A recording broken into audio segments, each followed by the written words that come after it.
ثم قیل للذین ظلموا، پھر ان ظالموں سے کہا جائے گا ذوقوا عذاب الخلد، چکھو اب ہمیشہ کی جہنم کا عذاب کا مزہ، هل تجزون الا بما کنتم تکسبون، تو دیکھو بدلہ تمہیں نہیں دیا جائے گا مگر انہی اعمال کا جو تم نے دنیا میں کیے تھے. یعنی یہ اپنی کیتی ہیں کہ آئیاں جے، یہ نہیں ہے کہ کسی کے اعمال کا وبال تم پہ پڑا ہے، کہ دنیا میں تم نے اعمال کیے تھے.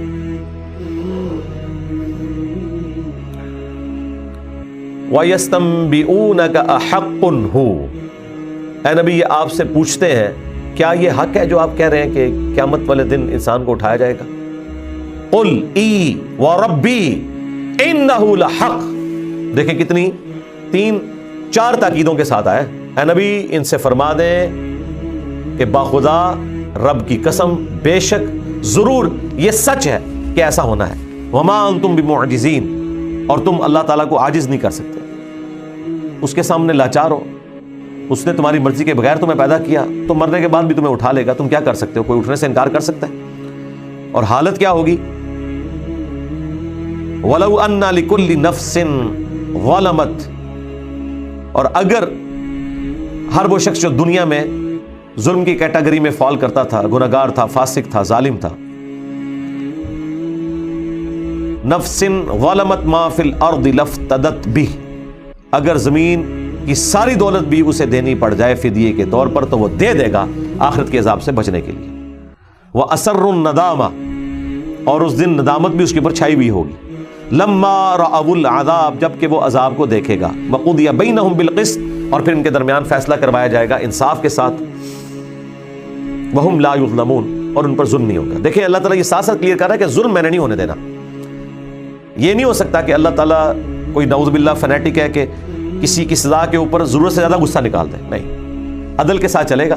ہاں اس میں ڈھیل ضرور دے سکتا ہے کہ عذاب زیادہ تھا کم، لیکن یہ نہیں ہو سکتا کہ جو آپ کا ڈیزرونگ عذاب نہیں تھا وہ آپ کو دے. ایسا نہیں ہوگا. الا ان للہ ما فی السماوات والارض، خوب آگاہ ہو جاؤ کہ بے شک جو کچھ آسمانوں کے اندر ہے اور جو کچھ زمینوں میں، آسمان اور زمین کے اندر جو کچھ ہے وہ اللہ ہی کا ہے. الا ان وعد اللہ حق، اور یہ بھی آگاہ ہو جاؤ کہ بے شک اللہ کا وعدہ سچا ہے. ولیکن اکثرہم لا یعلمون، لیکن اکثر لوگ اس حقیقت سے ناواقف ہیں. یہ جان بوجھ کے مکرے بنے ہوئے. کیا حقیقت؟ کہ اللہ تعالیٰ مردوں کو زندہ کر لے گا. ہوا یحیی و یمیت، وہی زندہ کرتا ہے، وہی موت دیتا ہے. وإلیہ ترجعون، اور تمہیں بھی مر کے اسی کی طرف لوٹنا ہے. اب میرے بھائیو اگلی 2 آیات بڑی کرٹیکل ہیں. قرآن حکیم کی تعریف کے اعتبار سے چند جو بہترین جگہ ہیں قرآن میں، ان میں سے یہ 2 آیات ہیں. یا ایھا الناس، اے پوری انسانیت، قد جاءتکم موعظۃ من ربکم، بے شک تمہارے پاس تمہارے رب کی جانب سے ایک واضح نصیحت والی کتاب آ گئی. وشفاء لما فی الصدور، اور یہ وہ کتاب ہے کہ جس کے اندر سینوں کے چھپے ہوئے جو امراض ہیں ان کا علاج ہے. شرک، بغض، کینہ، وہ ساری چیزیں جو اندر کی بیماریاں ان کا علاج ہے. یہ بیماریوں سے مراد وہ والی بیماری نہیں ہے کہ آپ اس کا تعویذ گھول کے پینا شروع کر دیں. وہ ایک سائیڈ بینیفٹ ہے کہ اگر کوئی آیات پڑھ کے دم کر دے، وہ الگ چیز ہے. لیکن یہاں اس سے مراد ہے روحانی شفا، یعنی اس سے استفادہ کرنا.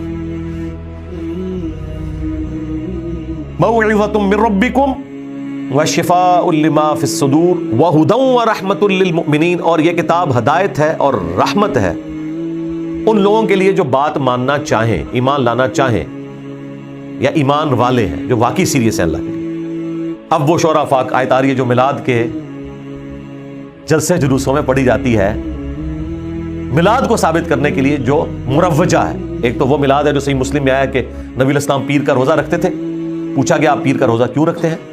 تو آپ نے فرمایا فیہ ولدت وفیہ انزل علیہ، اس دن میں پیدا ہوا اور اس دن مجھ پہ پہلی دفعہ وحی نازل ہوئی، اس کی خوشی میں پیر کا روزہ رکھتا ہوں. ایک یہ جو جھنڈیاں لگانا، جشن، مکے مدینے کے ماڈل بنانا، ان کے سامنے کھڑے ہو کر دعائیں کرنا، ڈھول ڈبکوں کے ساتھ ڈسکو قسم کے میوزک لگا کے ان پہ قوالیاں اور نعتیں اور مرد و عورت کا اختلاط، ایک دوسرے کی ویڈیوز بنانا.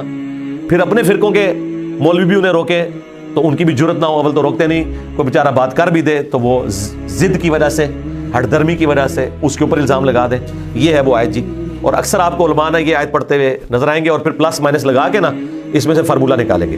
قل بفضل اللہ، اے نبی ان سے فرما دیجئے کہ اللہ کے فضل ملنے پر، یہ کس فضل کا یہاں پہ ذکر ہو رہا ہے؟ قرآن جو پہلے گزر چکا اسی آیت سے پچھلی آیت میں. اے لوگوں تمہارے پاس اللہ کی طرف سے ایک واضح و نصیحت والی کتاب آ گئی ہے جس میں دلوں کے روگ کا علاج ہے اور وہ ہدایت ہے اور رحمت ہے ایمان لانے والوں کے لیے۔ اس کانٹیکسٹ میں کہا جا رہا ہے قل بفضل اللہ، تو اے نبی فرما دیجئے کہ یہ محض اللہ کے فضل سے جو کتاب نازل ہوئی ہے، وبرحمتہ، اور اس کی رحمت سے، فبذالک فلیفرحوا، تو چاہیے کہ خوب خوشیاں منائیں اس کتاب کے ملنے پر۔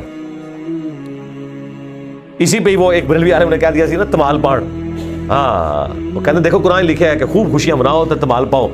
پھر بعد میں بڑے علماء نے جب کھچائی کی تو بڑی مسکین سی شکل بنا کے نا انہوں نے رجوع کیا۔ ہم کہتے رہتے تو انہوں نے کہنا تسی ملاد منکر ہو۔ تو چاہیے کہ اللہ کا فضل اور رحمت ملنے پر خوب خوشیاں منائیں، ہوا خیر مما یجمعون، یہ ہر اس چیز سے بہتر ہے جو انہوں نے جوڑ رکھی ہوئی ہے۔ تو تعویل خاص کے اعتبار سے یہ قرآن کے بارے میں، کیونکہ یہ دونوں آیات اکٹھی ہیں 57 اور 58۔ تو میں جب بھی اس ٹاپک کو ایڈریس کرتا ہوں تو یہ ساتھ بتاتا ہوں کہ آپ ضرور دیکھیں کہ تعویل خاص کے اعتبار سے تو یہ قرآن کے نزول کے اوپر ان کو لڑیاں ڈالنی چاہیے تھی، بقول ان کے جشن منانے چاہیے تھے۔ آج تک کوئی جشن قرآن آپ نے سنا ہے؟ نہ اللہ کی کوئی قبر ہے تو نہ توحید بیان ہونی ہے کہ اللہ کا عرس ہو تو چلو آج اللہ دی گلاں ہو جان، نہ بزرگوں کی باتیں تو اس لیے ہوتی ہیں نا عرس پہ ہو جاتی ہیں۔ اللہ کی توحید کب بیان ہوگی؟ جب کوئی اللہ کا مزار ہوتا، نعوذ باللہ، اور کبھی وہ برسی کی برسی یاد کر لیتے، وہ دن آتا ہی کوئی نہیں۔ اور جشن قرآن جو نبی الاسلام کا انسٹرومنٹ آف دعوت ہے، وَأُوحِيَ إِلَيَّ هَذَا الْقُرْآنُ لِأُنذِرَكُم بِهِ وَمَن بَلَغَ، اے نبی تم فرماؤ قرآن اللہ نے مجھے اس لیے وحی کیا تاکہ اس کے ذریعے میں تمہیں بھی ڈر سناؤں، جس تک پہنچ جائے اسی کتاب کے ذریعے ڈر سنائے۔ فَذَكِّرْ بِالْقُرْآنِ مَن يَخَافُ وَعِيدٍ، اے نبی صلی اللہ علیہ وآلہ وسلم آپ قرآن کے ذریعے نصیحت کریں اسے جو اللہ کی دھمکی سے ڈرتا ہے۔ تو قرآن انسٹرومنٹ آف دعوت تھا، اس کے ملنے کے اوپر اللہ نے کہا یہ ہے بڑا فضل اور رحمت ہے، اس کے ملنے پر خوب خوشیاں کرو۔ خوشیاں کیا ہے؟ مطلب کو دھمال ڈالنا ہے، مراد یہ کہ خوش ہو جاؤ کہ یہ نعمت ملی ہے اور قرآن جس لیے نازل ہوا ہے اس کے اوپر عمل کرو۔ لیکن وہ آپ کو کہتے ہیں قرآن حدیث ڈائریکٹ نہ پڑھنا، گمراہ ہو جاؤ گے، یہ جشن قرآن ہو رہا ہے۔ اور وہ کہتے ہیں دیکھیں اس میں ہے کہ اللہ کا فضل اور رحمت، تو بتائیں رسول اللہ صلی اللہ علیہ وآلہ وسلم سے بڑا کوئی اللہ کا فضل اور رحمت ہے جنہیں اللہ تعالیٰ نے وما ارسلناک الا رحمۃ للعالمین فرمایا، جن کے ذریعے اللہ نے ہمیں قرآن دیا ہے۔ تو ہم جب نبی صلی اللہ علیہ وآلہ وسلم پر قرآن نازل ہوا تو اس کا جشن منانا ہے، تو جس پر نازل ہوا اس کا جشن کیوں نہ منائے؟ اب یہ میتھمیٹیکل ایکویشنز ہیں، ان کا جواب صرف منطق سے دیا جا سکتا ہے، کیونکہ یہ انہوں نے خود منطق بنائی ہوئی ہوتی ہے۔ دین منطق پہ نہیں ہوتا، دین اللہ اور اس کے محبوب علیہ السلام کے احکامات کی روشنی میں ہوتا ہے۔ اگر یہی بات مان لی جائے تو پھر تو فرشتوں نے حضرت آدم علیہ السلام کو سجدہ کیا اور فرشتوں کے پیغمبروں نے کیا، حضرت جبرائیل علیہ السلام نے، جو انسانوں کے پیغمبروں کو چھوڑ کے باقی سارے انسانوں سے افضل ہیں، کیونکہ وہ پیغمبر ہیں، ہم سب سے افضل ہیں۔ ہم سے افضل لوگ رسول اللہ سے کم افضل شخص کو اگر سجدہ کر رہے ہیں تو ہمیں بھی کرنا چاہیے پھر لاجیکلی۔ اگر اس طرح لاجک کھڑی کی جائے تو ایسا نہیں ہو سکتا، ہم نے شریعت کے حکم کو فالو کرنا۔ جشن قرآن اور جشن میلاد نبی علیہ السلام نے پیر کا روزہ رکھ کے منایا، اور دیکھیں دونوں کو اکٹھا جمع کیا، فیہ ولدت وفیہ انزل علیہ، صحیح مسلم کی حدیث، اس دن میں پیدا ہوا اور اس دن مجھ پہ پہلی دفعہ وہی نازل ہوئی۔ اس کے شکرانے کے طور پر نبی علیہ السلام ہر پیر کو روزہ رکھتے تھے۔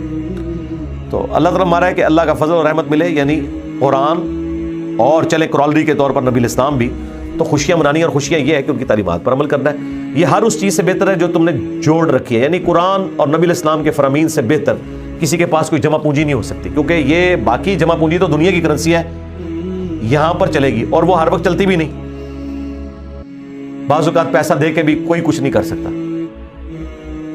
کتنے کتنے لا علاج مریض جن کے پاس پیسہ ہے لیکن وہ پیسہ دے کے بھی اپنا علاج نہیں کروا سکتے۔ لیکن قرآن وہ دولت ہے جو دنیا اور آخرت میں انسان کے کام آنے والی ہے۔ قل ارائیتم ما انزل اللہ لکم من رزق، اے نبی ان سے فرمائیے بھلا بتاؤ تو کہ جو رزق اللہ نے تمہارے لیے اتارا، فجعلتم منہ حراما وحلالا، اور تم نے خود سے اس میں حلال اور حرام کا فیصلہ کر لیا بغیر کسی شریعت کے۔ وہ سورۃ الانعام میں گزر چکا، ایسے عجیب و غریب انہوں نے شریعت بنائی ہوئی تھی کہ اس طرح کا جانور ہوگا تو صرف مرد کھائیں گے، اس طرح کا جانور ہوگا تو عورتیں شریک ہو سکتی ہیں، اس میں عورتیں نہیں شریک ہو سکتی، اور عجیب و غریب انہوں نے ایک اپنی مت بنائی ہوئی تھی۔ جس طرح یہاں بھی معاشرے کے اندر لوگوں نے کس قسم کی باتیں